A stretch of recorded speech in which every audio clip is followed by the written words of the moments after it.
Okay, so where were we? You've already seen me talk about the future, and now you've seen Matt talk about microservices. And I'm going to talk about probably what most people know me for, DevOps. And I showed you this slide earlier. You know, Pivotal's mission is to transform how the world builds software. That's pretty cool. But my mission, my personal mission, and I'm going to tell you a bit more about myself, is to transform how the world operates software. So for the last, I've been doing software-related things coming up on about 20 years, but I've really been focused on operations for about the last 10 years. Maybe more than that, but whatever, depending on how you want to think about the math. So at some point I got involved as a programmer working on operations because the domain of the software I was writing was configuration with Puppet. So I was a software developer, but I was working in this domain, so I started learning a lot about operations, and then that gave me a very, very privileged, very lucky glimpse into this future that I described earlier, watching all of these big web companies use those tools to build their infrastructure. And then along the way I did some OpenStack and Cloud Foundry, and now more and more focused on Kubernetes open source projects, but I also have been organizing the DevOps days globally. So there's DevOps days in many countries. There's, I believe, one coming up in Bangkok.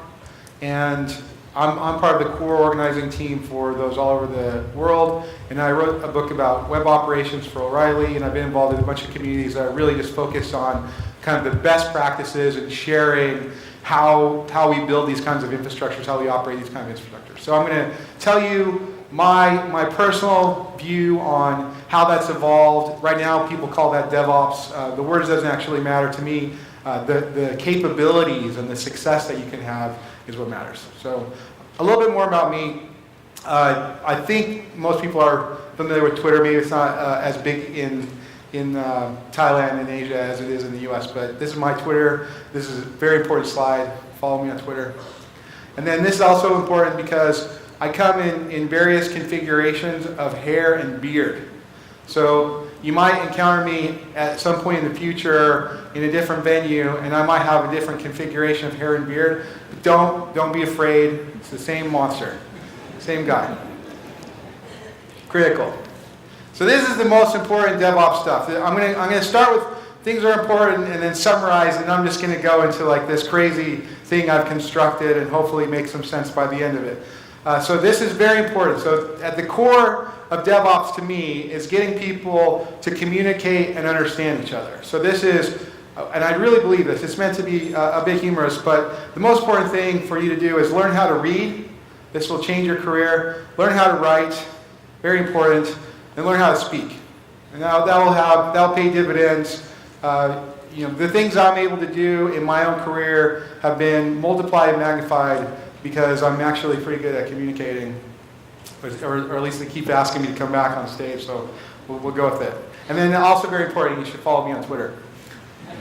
So the summary for all of this, although it's high level, is that the best way to improve software development is to improve operations. So being able to do some of the stuff, rapid provisioning, blah, blah, blah, that is a prerequisite for microservices. And I added some stuff a moment ago to kind of bring that point back at the end. It turns out that the best way to improve operations is to improve development. Right? So putting these patterns of resilience and operability, observability into the software as a developer pays dividends on the operational side too. So why does this matter? Well, I already spent half an hour or however long earlier telling you about this thing, software, right? Like software. Okay, so I think we're past that. And the summary of that, and sort of the summary of everything I said earlier is, you're going to be building a software company, right? There's all these enterprises that for a long time they said we're not a software company, we're not a tech company, right? We're a financial company, we're a car company, we're not a tech company. And then they turn around, it's 2018, and they have 1,000 developers on payroll, 10,000 developers on payroll. It's like, well, if you're not a software company, why are you paying 10,000 developers? Why do you have 1,000 developers? Like, what are you doing? So you're either going to build a software company or you're going to lose to someone who is. I feel that in my bones. I think that's being played out in the public markets, in every geography. And then, whatever, the buzzwords, we already heard the microservice buzzword. We're going to come back through a bunch of this stuff. But you're basically going to be continuously DevOpsing microservices. You can call it cloud native, you can call it whatever you want. But this is a competitive advantage. If you can do this, you're going to be better off than if you can't. And I made this point earlier, but I really think these are the same. You can't really accomplish one of these very well without the other pieces. And we're going to call that cloud native. But it's all one thing. Everyone's just sort of touching different parts of the elephant. So the operators touch the elephant in a different place than the developers. And the business people have whatever buzzwords they get from a magazine. They don't actually know what they're talking about. So it's all one thing. It's a new phenomenon. It's cloud native. It's the way the web was built. We're just going to take all the lessons that we already learned, and we're going to do it in the enterprise.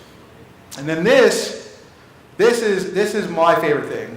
And I'm gonna keep beating this drum until people actually change their behavior. But you're either going to build an organization that can change its behavior when it gets new information, or you're going to eventually lose to someone who is. Right? And this is why enterprises are disrupted, is because they built a thing that was existing in the past, that was competitive in the past, but the world changed out from under them. Their market changed out from under them. So this learning is the only sustainable advantage.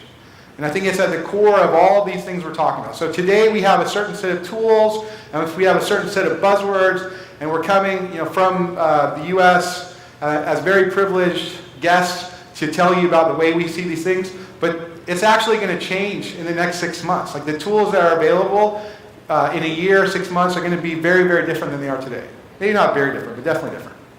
So coming back to my mission, and I feel this is true, although I wasn't the first one to say this, operations is the secret sauce. And if you're not familiar with this idiom, in the US, if someone says something is a secret sauce, it doesn't mean you eat it. It means that it's what makes it work. It's like the special thing that no one knows that you kind of add, whatever fish sauce to your dish, right? So this is not true about traditional operations. It's about this new operation. So for a moment, let's talk about traditional IT. So we have traditional IT, and we have developers, and we have operators, and maybe we have some notion of separation of duties because we thought that someone told us we should have that. And so what we do is we put a wall of confusion in between them. And the developers do something on one side, and they throw it over the wall, and it lands on the other side. And they're not allowed to talk to each other for whatever reason, and they just communicate through tickets and emails. They never see each other's faces, right? And that's, not always, doesn't make people happy. Or maybe even worse than that. A lot less than happy, right? Does anyone work here? Does that look like anything familiar?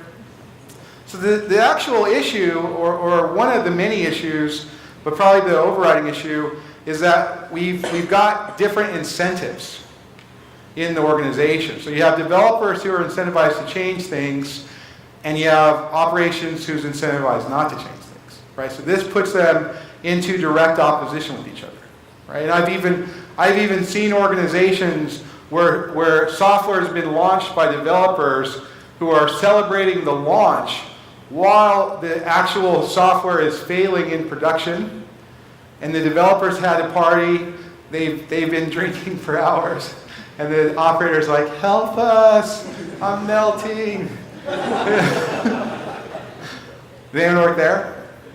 All right, so going on. So this argument, the operation of the secret sauce, was originally made by one of my friends named Jesse Robbins. And so he wrote this blog post in 2007. I think it's also interesting to note the date. So 2007 maybe also relates back to the point I was trying to make earlier, is these are things that we learned already. And so we're just trying to bring those lessons that were learned and make them available to everyone else. So this was written by a person who at the time was doing operations for Amazon. So he worked at Amazon.com. He was doing ops. He was known as the master of disaster because he made people do game days were legendary. But he wrote this blog post about how the traditional operations is at a disadvantage to this new way, this new secret sauce way. So what this graph is trying to show you on the left side is in a traditional operation, you have a lot of work. So everything that is colored on the graph represents amount of hours worked.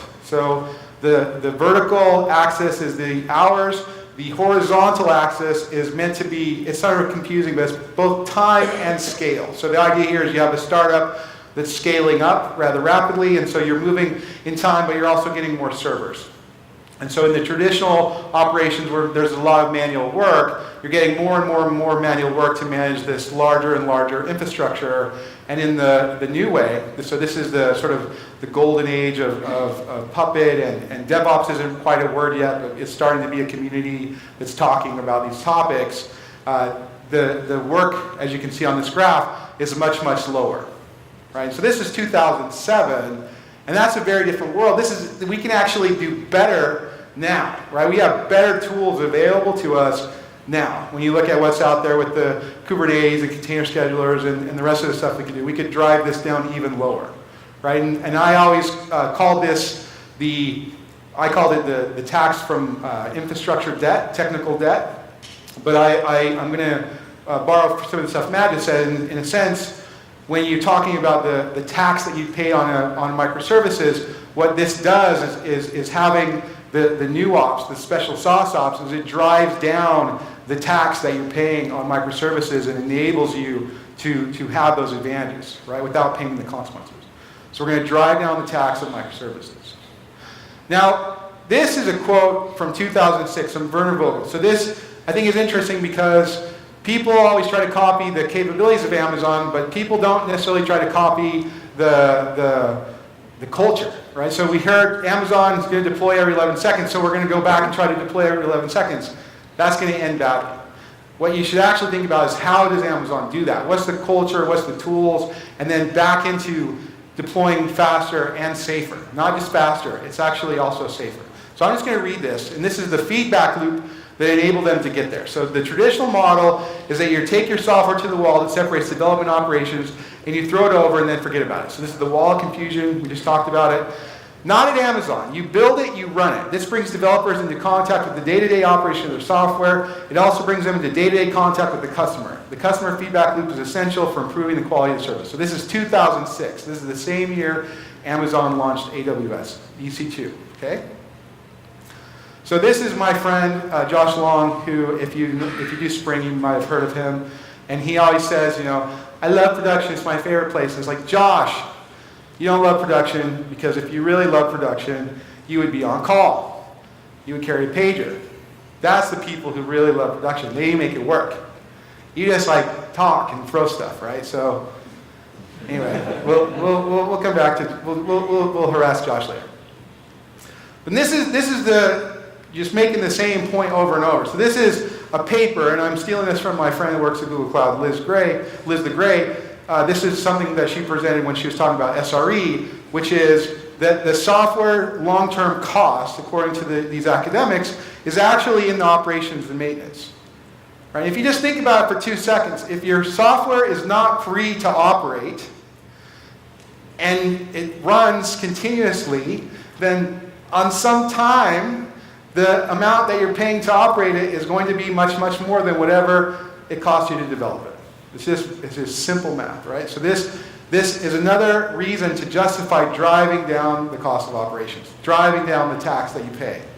So this is me in 2010 writing a blog post about what DevOps meant to me in 2010. And there's a bunch of DevOps thought leaders that were writing about this stuff at the time, and I was one of them. And so this is the sort of 3 bullet point summary of what I thought in 2010. And I'm going to expand this as we go, but this is just a point in time. So developers and operations should work together. I think that's not controversial anymore, hopefully.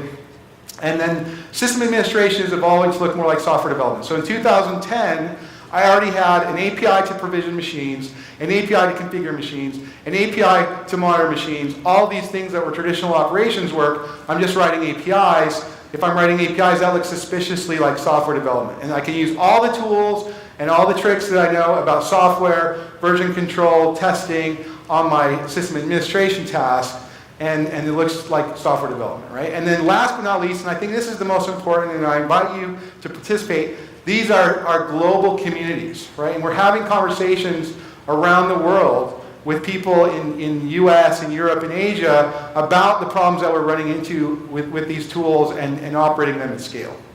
And that gives us superpowers. So this is the model that I'm going to spend the rest of the time talking about. So this is my friends, Damon Edwards and John Willis, in a podcast said DevOps is about culture, automation, metrics, and sharing. And then shortly after, in conversation with the community, lean was added. And I'm going to explain what each of these mean. But it's basically, when someone says culture, what does that mean? I don't know either, right? Automation, what does that mean? That can mean lots of stuff, right? But it all sounds really good, right? Like everyone hears about DevOps, or they read the buzzwords, they read the blog posts, and it's like, that sounds amazing, right? It sounds like rainbows and pandas, like let's do that. Who wants to do that? Everyone wants to do that. But so what does it mean though? You know what WTF means? I'll explain it later if you don't know. So and then more importantly, like what are we actually supposed to do? So I'm going to use this model that I'm going to try to use this metaphor from Chinese medicine. I don't know if anyone's familiar with Chinese medicine, but they have this system of air and fire and metal and wood and water, and they have a cycle that is reinforcing, that makes more, and they have a cycle that destroys, and makes less, right? And so this is the basis for all the Chinese medicine. I think it's an interesting model, and I'm going to apply it to these 5 pillars, okay? And I'm going to explain what that means in the next half an hour.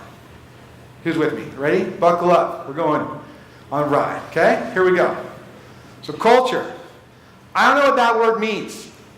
I really don't know what it means. If someone just says culture, and you hear it all the time in all these discussions, culture, culture, culture, culture. So what do I do? What does it mean? I have a culture, I'm American, you're Thai, like that's a culture, and then there's like cultures within cultures, and there's telco culture and finance culture, and like, what does that mean? How does that help us do anything? And then people say stuff like this. So this is a very famous management consultant in the US, like culture eat strategy for breakfast. It's like, okay, what does it eat for lunch or dinner? I don't know. Like, what am I supposed to do? I still don't know anything. So this is a spectrum, a topology of culture that's been talked about in the DevOps community recently, or for the last few years. And it's in, if you read like the DevOps handbook and some of these books, I think it's actually also in Lean Enterprise. They talk about the Western topology. And so the idea, and I'm gonna use this model, I'm gonna rebuild this model for the other elements as well, is that we can all hopefully agree that things on the left side of the spectrum are worse than things on the right side of the spectrum.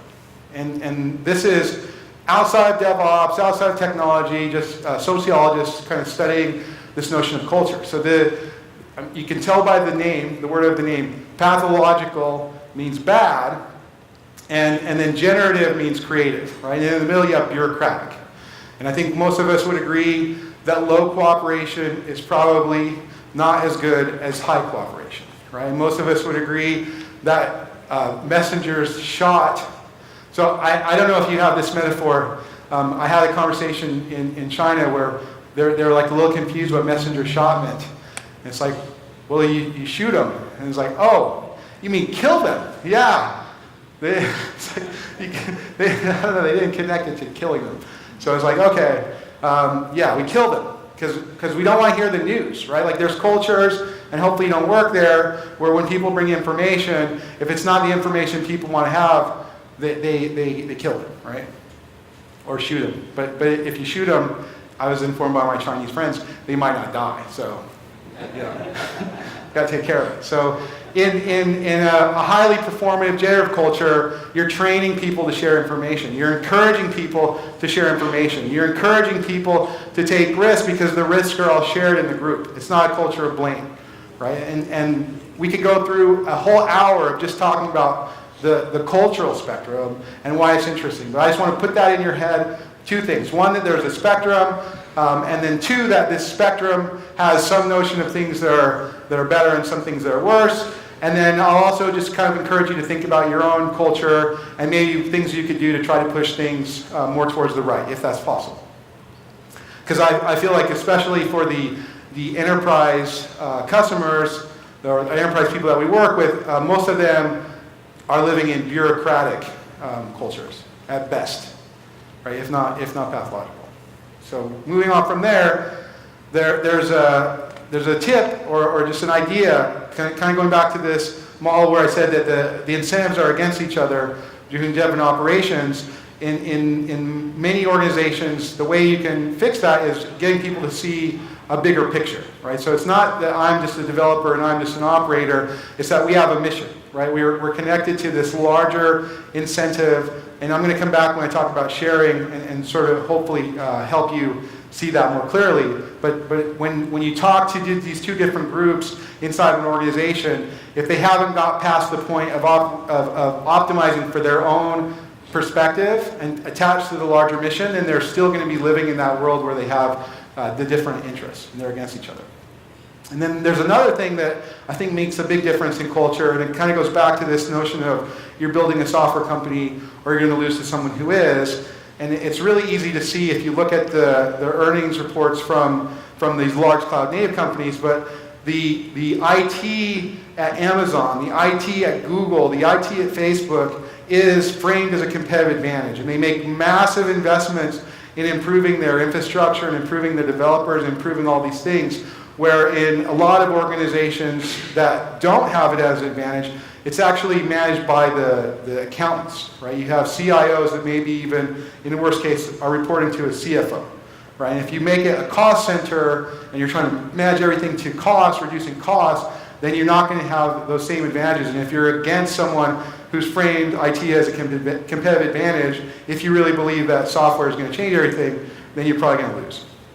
So let's go on and let's talk a little bit more about automation and actual technology. So what does it mean to automate? And I used to have a saying, and I'm going to come back and kind of tell you a little story, that you should automate everything. And at the time I said that, I honestly believed it. I'm sorry, all you people.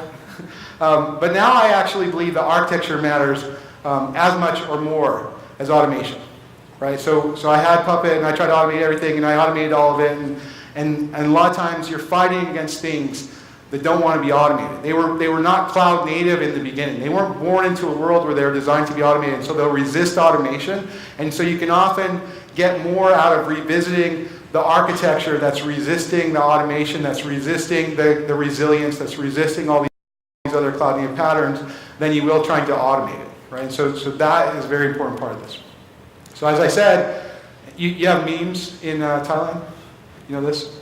Automate all the things. So this is something I used to say. This is a question, quiz. Is this automation? Right? So this is a thing, and it has a clear mechanism and a clear goal. This is a microservice architecture, I think. Yeah? So this is actually not automation, because there's a human that has to do something. So this is augmentation. This is automation. You gotta get a robot to do it, right? So then, as I said, the why and the how is a big deal, right? So it's not just about automating everything you have now. It's about trying to optimize for these capabilities that you want with respect to your service levels of reliability, with respect to your continuous delivery, all these things. If you have something that takes a long time to deploy, it's going to be hard for you to deploy software every second, right? If you have something that's very order dependent, state dependent to get to set it up, if it fails, you have to unwind it back to that known state before you can build it back up again. So that's going to set a boundary on how fast you can recover. So let's just take our robots of our existing architecture and put them in a container, and then we're gonna schedule them. We're gonna let Kubernetes just schedule those everywhere. And if Tetris has taught me anything, it's that errors pile up and accomplishments disappear. And that's just a funny way to frame this idea that maybe you're going to get more out of getting rid of the errors than you will focusing on the automation by itself. Some of you have lived this, or you're about to. So if you've done a bunch of automation projects, you might have experienced this before, or you're about to. This is me trying to take this idea of a spectrum and map it back into automation, and architecture. So on the left side, I'm hoping we can agree that these are not as nice as being on the right side. So on the left side, there's a lot of toil, it's a bunch of manual work, there's often failures that are catastrophic, and those are a big focus in the organization is minimizing the number of incidents we have. As we get more mature, maybe we have some tools. People are still doing work, but it's not as bad as when it's all by hand. You're really focused on disaster recovery at this point. Maybe you've got some plans and some automation around this recovery, and then you're focused on MTTR, the mean time to recover. So that's a big transition where you're, okay, we're not going to focus on minimizing incidents. We're going to drive the mean time to recover down to 0. When we can get the mean time to recover to 0, then you're never down, right? So that's just mathematics. And then the highest performing organizations, they have very directed cloud-native architectures. They have self-healing platforms, and they are operating at a scale where something is failing right now, right? So it's continuous partial failure with no service degradation. Right? And this is where you get the chaos monkey, and where you can go into your data centers and you can unplug things, or you can destroy VMs, and you don't have any service degradation. This is the gold standard. So moving on to metrics. This is a transition. So this is a sentence from the Borg paper that was released by Google. Does anyone know what the Borg is? Does anyone know what the Star Trek Borg is? So then there's a tool that is a container scheduler written by Google that automated Google for the last decade or so, called Borg, and it's evolved a few times. But when I first learned about Borg, it was a very different world. So when 2008-ish, Google was using Puppet to manage all of their internal IT, so a bunch of desktops and laptops. And at that point, if you asked someone from Google a question about Borg, they would stop talking to you. Right, so a very different world. We've evolved into more of open source. So they're open sourcing Kubernetes, and they wrote this paper about Borg. This came out, I think, not quite 3 years ago. And this is the most important sentence. So this paper is about, it's like not quite 10 pages long, talks about container schedulers, talks about all this stuff they did to do cool stuff and how it evolved, and even maybe a little bit about the future of Kubernetes. And then there's this sentence, this gold nugget that says, every task run under Borg contains a built-in HTTP server that publishes information about the health of the task and thousands of performance metrics. Right? And that means that those services that Google's writing have a notion of their own health. They're publishing.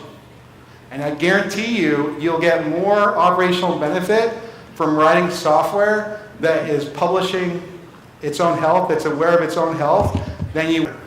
Right? So we had the 4 points that Matt just put up about microservices, and one of them was basic monitoring.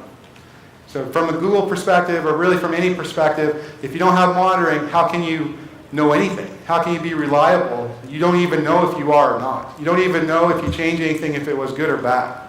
Right? So until you have monitoring, you're not actually able to even have the rest of these conversations. And the conversation that you want to have, and the way that Google drives their thing, and I'm encouraging everyone inside of the DevOps community that will listen to me to adopt this language around service level objectives. So this is borrowing from Google. You know, I always, people say that great artists steal, right? So whenever anyone has a great idea, you should just steal it. And this one you should steal from Google. So service level objective, it'll explain it in more detail in this book I'm going to assign you to read, is basically a contract between developers, operators, and the business about the service level that you're trying to keep. Obviously, you need to have the monitoring to keep it, but it gets rid of the incentive problem, because the way that Google manages their systems with the service level objective is you set up an air budget. Your goal was 3 nines or 4 nines. That establishes an air budget. If you're below your air budget, you can deploy anytime. You can change the software as software developers. That's what you want to do. That's what you're incentivized to do. If you exceed your air budget, and they reset them every quarter, you cannot deploy. So if you have exceeded your air budget, all of your priorities are no longer your features. All of your priorities are now making the service more reliable, because we as a business agreed that the service being reliable is as important as the features. Right? And that's a way to manage that tension, and it's a beautiful thing. So what are your objectives?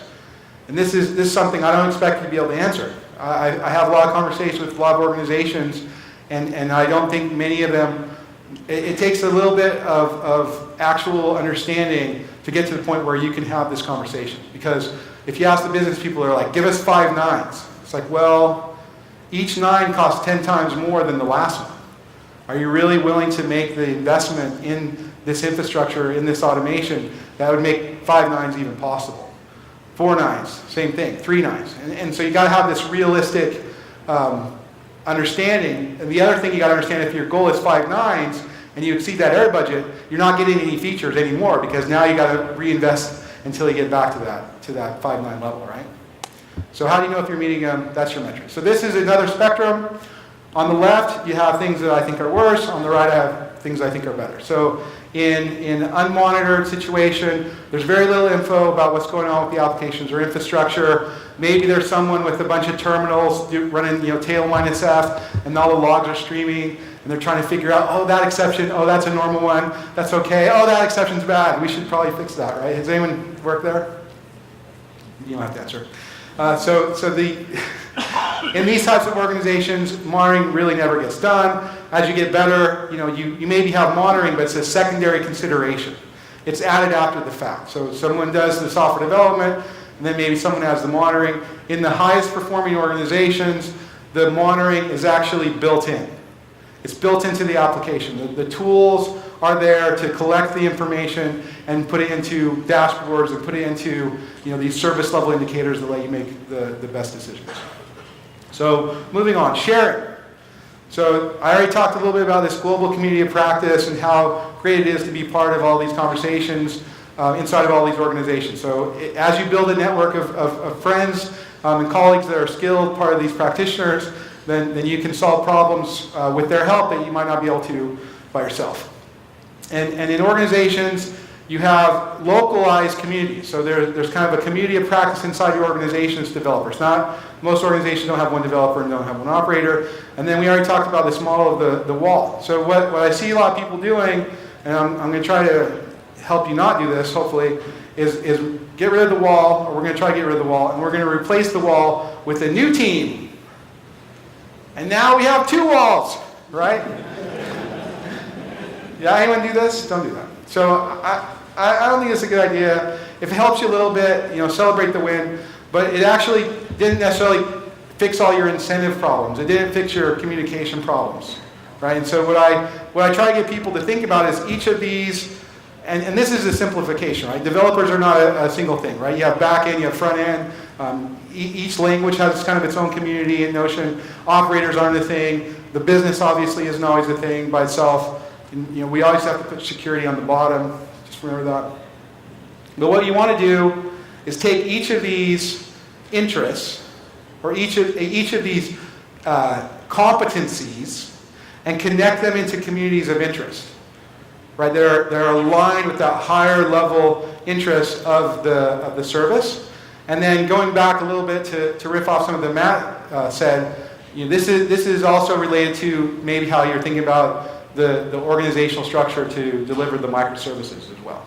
So that you at least for the ownership of a certain service, have some notion of what each of these pieces, each of these capabilities are, and you actually get the human beings to talk to each other, to the human beings to see each other as human beings.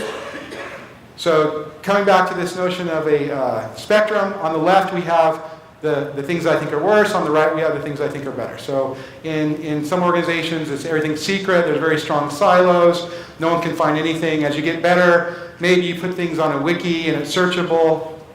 Wiki's where information goes to die, but at least it's there somewhere, and people can kind of get it. And in the highest performing organizations, people are cultivating the information and sharing it in a way that helps people make the right decisions, right? And they're also participating in these global communities of practice and bringing those best practices back into their organization. So lean, going to the last element. So this is really, if you study lean, the lean organizations and the lean documents and kind of communities have been talking about manufacturing, and then it kind of got dragged into software, but it really actually covers a lot of this already. Like lean inside of the community talks about culture, talks about metrics, talks about all these things already. But the thing I think that it adds, and it's worth adding, is this notion of continuous improvement. Right? It's not enough to just be on the spectrum, but we want to always strive to move everything towards the right. And to me, it also sounds better to say calms than to say cams, at least in English, right? So this is the elements, the 5 elements, and this is all of them. This may be not the most interesting slide, but it's basically all 5 of them, and then kind of showing the different things. So lean is, I didn't make one for itself, but it's basically, on one end you have organizations that are complacent, maybe in the middle you get motivated, and then on the right side where I want to live, and hopefully you want to live, you have organizations that are inspired, and they're continuously trying to improve themselves. So that's interesting, but where it really gets interesting is how these mix together, right? And I don't have time to go through all the ideas I have about how these things reinforce each other, but just kind of as a statement of fact, you can have a pathological culture that's fully automated, right? And you can have automation that is totally unmonitored, right? And I actually built that before. You can have metrics that are collected, but they're not available, for people to make the right decisions, because you're not sharing. And then you can have generative cultures that are buried under the toil, right? And they can probably be improved by the automation or like some investments in the tooling. And then last but not least, and we could sit and make probably a whole day brainstorming on how these things reinforce each other or destroy each other. You can have organizations that are stagnant because they were competitive in a certain time and space, and time and space are changing underneath them, right? The market is moving off from there. So whatever was good enough yesterday might not be good enough tomorrow, and so we should strive to be continuously improving. Right? You want that? Who wants that? Yeah? Sounds good? All right, let's get real. Everyone wants DevOps, right? Everyone wants it. Yeah? I see nodding. I see smiling. You want it. You want the pandas and the rainbows. Here's what you really want. Ready? Here's what you really want. I promise. You want scalability, availability, reliability, operability, usability, observability, probably some more ilities and some more itities. You want all for free and without changing anything. That's what you really want, right? And then just to make that point big, that's what you really want, right? So this is the innovation adoption curve, right? So on the left side, you have the innovators, the early adopters, early majority. This is a very famous graphic, right? Anyone ever seen this before? Or read Crossing the Chasm? So there's early innovators and early adopters are trying to get a competitive advantage. They can maybe get it, and then later everyone's sort of forced to go there because it was legitimized. It was proven it's better, right? And so the question isn't necessarily like, will you change? It's when you'll change, right? On these curves. But the problem is that these innovations build on each other, right? So you're seeing systems born, grow, mature, and then there's the next wave, right? And that just piles on itself, right? And so there's this scenario where the waves crash your boats, and there's this scenario, right? This is what you want to be able to do, right? You want to be able to see the wave. Yeah? Did anyone ever try to surf? You have beaches here, right?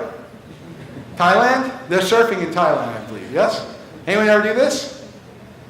I tried to surf before, and it is hard. So I lived in LA for almost 2 years, and I tried to surf about once a month, and I made some progress, but I definitely got beat up by some waves.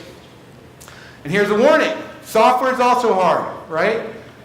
Matt talked about some of the things that are hard earlier. And it was always hard. So people say, oh, DevOps, and they like say these things and pandas and rainbows, but this is what it felt like to me. It felt like a lot of mud and blood. This is actually a picture of me trying to manage OpenStack in 2010. True story. So you were warned. I just warned you. So this is a metaphor. This is from the United States. So does anyone know what an alligator is? It's like a big lizard, lives in the water.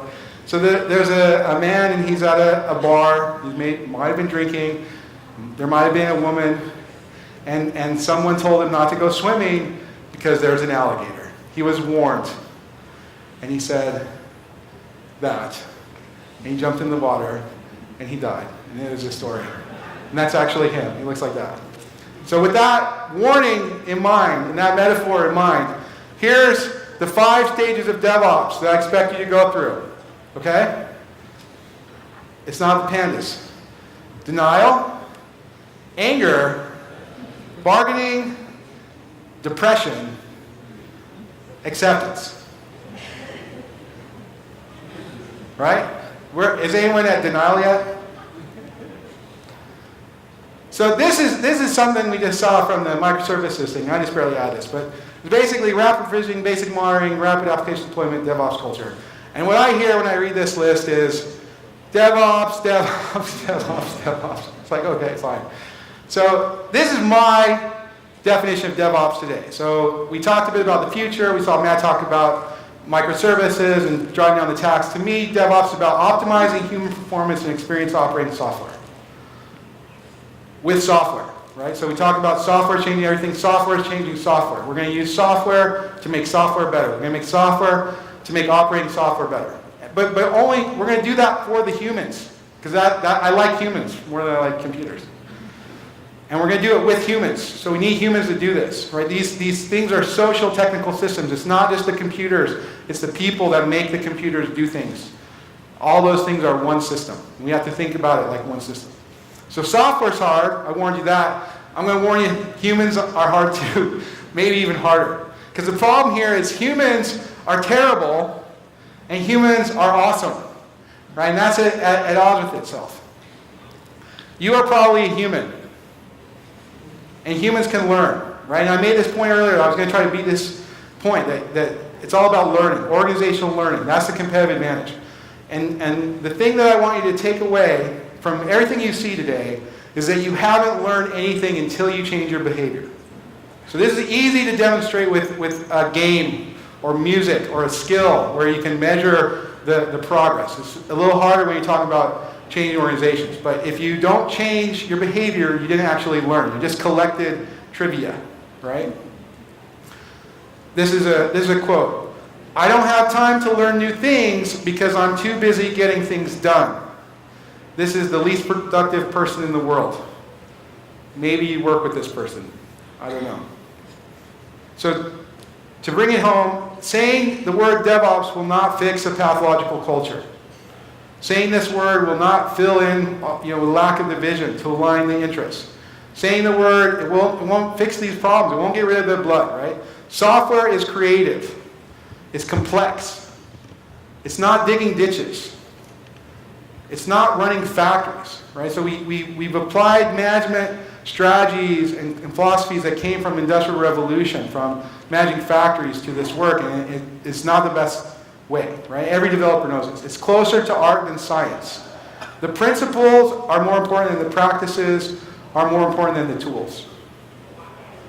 The mindset is more important than the skill set, more important than the tool set. So if you understand the principles, the practice and tools will be easy, right? So let's focus on our mindset. Focus on learning, changing our behavior. Adapting is more important than adopting. Why is more important than what? So this is the best methodology for delivering value, software or otherwise. Smart, motivated people working together. The best, bar none. So this is my call to action for you.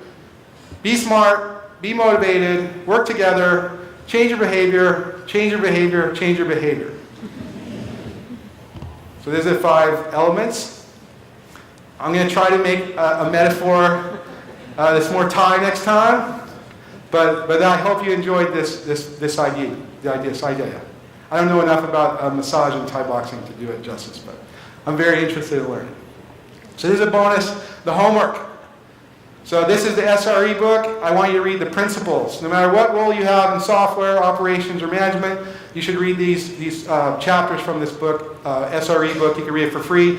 Embracing Risk, Service Level Objectives, and Eliminating Toil. And bonus, read the Communication Collaboration, SRE.